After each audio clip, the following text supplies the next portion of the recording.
This session of environmental law would be on Unit 4, and we'll learn about the concept of sustainable development by looking into the international perspective and understanding the role of United Nations.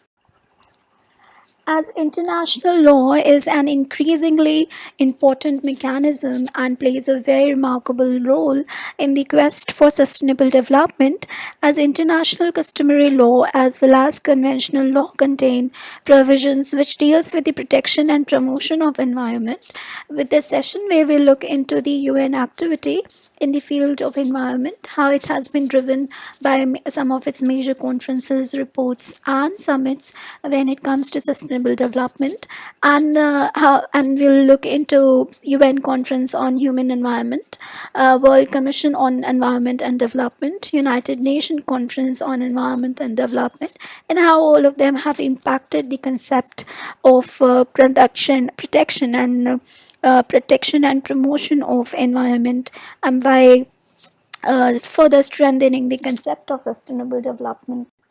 Sweden was the first country to suggest Economic and Social Council in 1968. The idea of having a UN conference to focus on human interactions with the environment, and Economic and Social Council passed a resolution supporting this idea and decided to convene a conference in 1972 and mandated a set of reports from the UN Secretary General suggesting that the conference focus on stimulating and providing guidelines for action by national government and international organizations facing environmental issues. In 1972, finally, the UN Conference on Human Environment was held in Stockholm from 5th to 16 June 1972, and in which where a wide range of resolutions were adopted, which formed an action plan for international cooperation on environmental matters. It produced Stockholm Declaration containing 26 principles which opened the floodgate for subsequent development in the area of environmental protection. United Nations Environmental Program was also being established during this time. In the Stockholm conference, they agreed upon the a declaration containing 26 principles concerning the environment and development. They came out with an action plan with 109 recommendations and a resolution to support the same.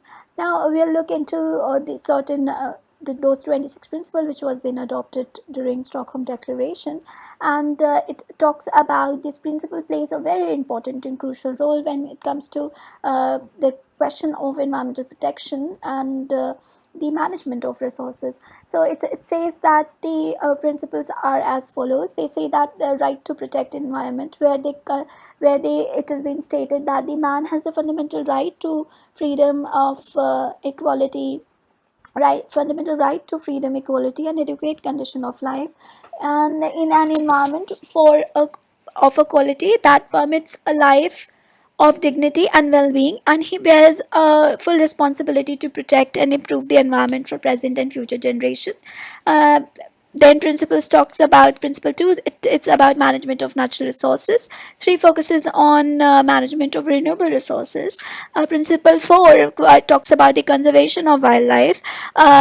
Principle 5 talks about management of non-renewable resources. Principle 6 is about pollution control. Principle 7 is about prevention of pollution of sea. Principle 8 focuses on economic and social development. Principle 9 is about underdevelopment and the environmental. Principle 9 is about the natural disasters, how environmental deficiencies generated by the condition of underdevelopment and natural disasters can be tackled by transfer of substantial quantities of financial and technological assistance. Principle 10 talks about stability of prices of primary commodities like raw materials, which is essential for environmental management. Principle 11 focuses on environmental policies, which it says that the government should evolve such policies which shall not have adverse impact on the present and future development potential of the developing countries, and the state should adopt an integrated, coordinated approach development planning. Principle 12 is about environmental protection education, where education in the environmental matter plays a very important role, in which mass media also plays a crucial role. Principle 13 is about rational management of resources, focuses on states should adopt an integrated and coordinated approach in terms of development planning. Principle 14 is about rational planning in terms of striking a balance between the conflicting needs of the development and need to protect and improve environment. Principle 15 is about human settlement, which talks about that urbanization, how it should not, the planning should be such that the human settlement and urbanization should not have adverse impact on the environment. Principle 16 is about human population, and Principle 17 is about setting of environmental pollution control agencies at the national level. Principle 18 is about use of science and technology in a matter in such a way that they can identify and avoid and control the environmental risk and provide solutions for the same.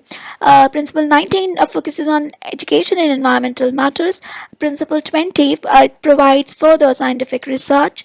Principle 21 is about rights and responsibility of sovereign nation, how it's a responsibility of a sovereign nation to and it's their sovereign right to exploit their own resources and use and evolve such environmental policy with such responsibility that to ensure that their activities within their jurisdiction or within their control do not cause any harm to the environment of the other states or the areas beyond their territorial limits. Principle 22 focuses on development of international law, and it says that the states shall cooperate to develop further the international law regarding liability and compensation of the victim of pollution and other environmental damage. Principle 23 talks about implementation of agenda by every country without prejudice to the such criteria as may be agreed upon by the international community or to standard with which they will have to determine nationally. It is essential in all cases to consider that the systems of value which is prevailing in each country and extent of its applicability of standard which are valid for most advanced countries but which may be incorporated or and of unwarranted social cost for the developing countries. Principle 24 it focuses on international cooperation. It says that the matters concerning the environment, its protection and improvement should be handled in a cooperative spirit by all countries, big or small, and they all should be kept on a same footing. Principle 25th is about coordinated and dynamic role of states to ensure that their international organizations they play a coordinated, efficient, and dynamic role for the protection and improvement of the environment.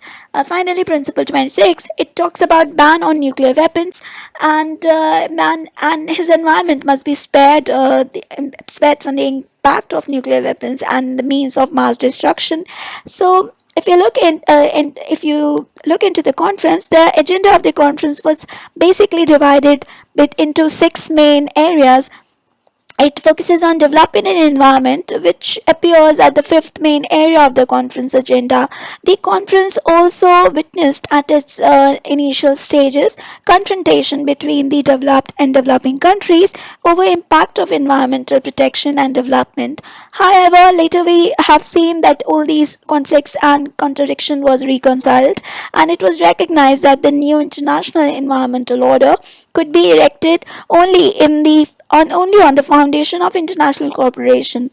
The conference projected that the fact that the precondition for building new international environmental order is international cooperation, and it will never be solved through confrontation. This finally led to the adoption of a Stockholm Declaration, which makes reference to development and environment.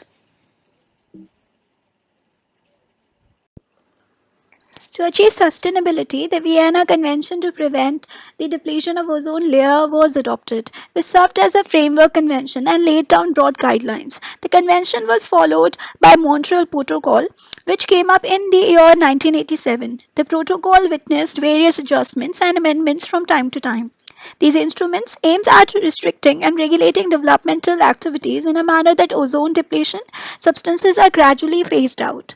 One of the very important commission that is known as World Commission on Environment and Development, which brought into this term of sustainable development, happened in Brundtland.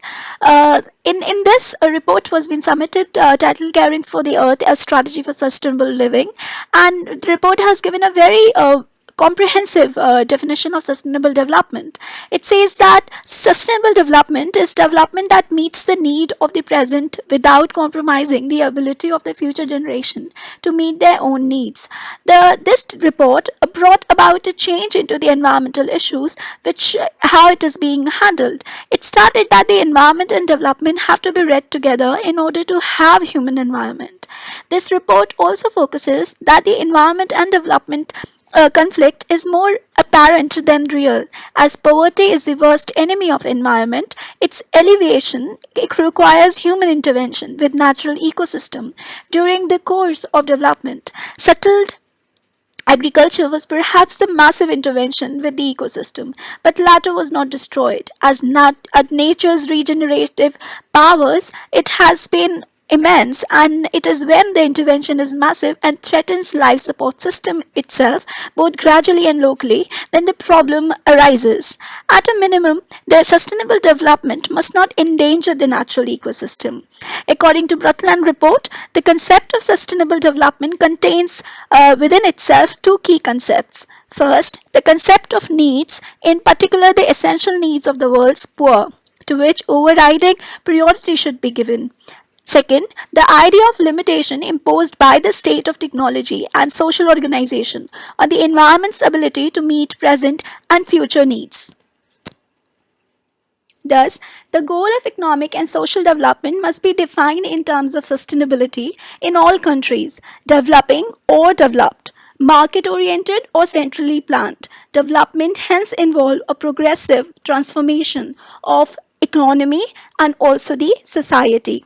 The report emphasized that the sustainable development cannot and will not be achieved in a world which is ridden and which is suffering from poverty.